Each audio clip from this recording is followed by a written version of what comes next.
Rambling Gamer coming at you guys today with another episode of W.o.T Talk, where we continue our coverage of the Tier 1 tanks with the review of the Chinese Tier 1 tank, the Renault NC-31.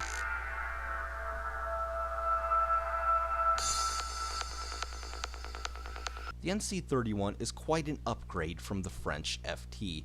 Not a significant upgrade, but I certainly found this version of the Renault more preferable to play than the FT.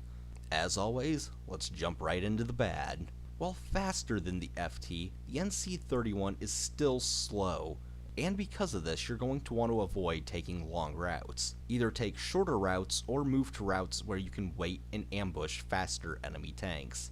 That's really about all there is to the negative of this tank, other than it is of course Tier 1.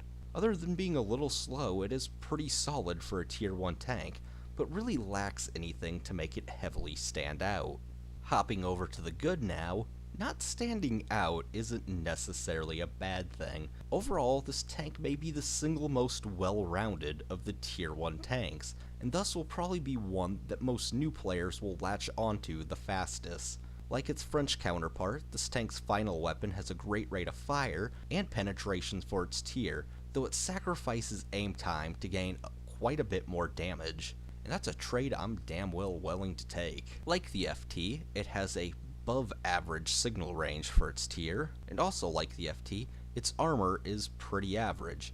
Honestly, a lot of things about these two tanks are pretty average, and that's not always a bad thing per se. Well guys, again, not a lot to say about these Tier 1 tanks.